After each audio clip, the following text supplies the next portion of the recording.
Israel इस समय Hamas के साथ युद्ध लड़ रहा है। इस बीच इजरायली सेना ने दक्षिण लेबनान में अपना एक्शन तेज कर दिया है।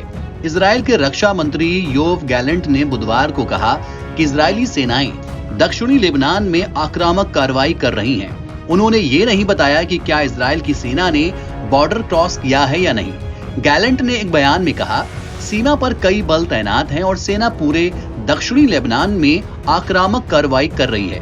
उन्होंने एक बड़ा दावा करते हुए कहा कि महीनों की हिंसा में हिजबुल्लाह के आधे कमांडरों को खत्म कर दिया गया है। हालांकि उन्होंने कोई संख्या नहीं बताई है कि आखिर कितने कमांडर मारे गए हैं और कितने बचे हैं, लेकिन उन्होंने कहा कि बचे हुए आधे या तो छिपे हुए हैं या फिर मैदान छोड़कर भाग रहे हैं। एक दूसरे बयान में सेना ने कहा कि उसने दक्षिणी लेबनान में हिजबुल्लाह के 40 ठिकानों पर हमला किया है।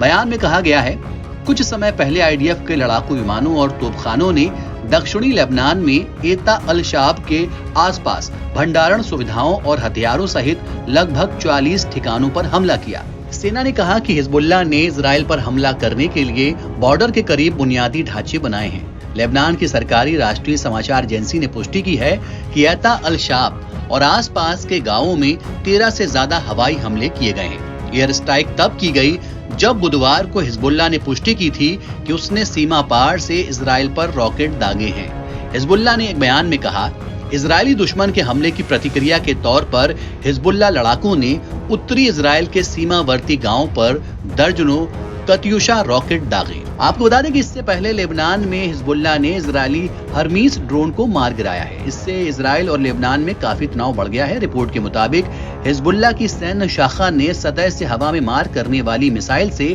दक्षिणी लेबनान के ऊपर उड़ रहे हर्मीस 450 ड्रोन को नष्ट किया है। हिजबुल्लाह के दावे में कहा गया है कि रविवार रात को 10:50 पर इस्लामिक प्रतिरोध बलों द्वारा दक्षिणी लेबनान में अल ऐशिया स्थान पर दुश्मन के ड्रोन को सफलतापूर्वक रोक दिया गया था। इजरायली रक्षा बलों ने बाद में इस दावे की पुष्टि की। घटना पर प्रतिक्रिया देते हुए आईडीएफ ने संकेत दिया कि उसने इस घटना में शामिल हिजबुल्लाह के एयर डिफेंस सिस्टम को अक्षम करने के लिए जवाबी हमले शुरू किए हैं। आईडीएफ ने इजरायली हितों की रक्षा के लिए लेबनानी हवाई क्षेत्र पर उड़ान जारी रखने की अपनी प्रतिबद्धता दोहराई। आपको बता दें कि 7 अक्टूबर 2023 से इजराइल और हमास के बीच युद्ध हो रहा है। लेबनान के हिजबुल्लाह की ओर से भी समय समय पर हमले किए जाते रहे हैं। इजरायली पलटवार में अब तक 380 लोगों की मौत हो चुकी है। इसमें ज्यादातर हिजबुल्लाह के लड़ाके हैं, लेकिन 72 नागरिक भी मारे गए हैं। इजराइल का कहना है कि उसकी तरफ 11 सैनिक और 8 नागरिक मारे गए हैं। इजराइल की सेना हमास के साथ गाजा पट्टी में लड़ रही है। अब इजराइल गाजा पट्टी के रफा क्रॉसिंग की ओर बढ़ सकता है, जहां लाखों लोगों ने शरण ले रखी है। एनबीटी ऑनलाइन की रिपोर्ट।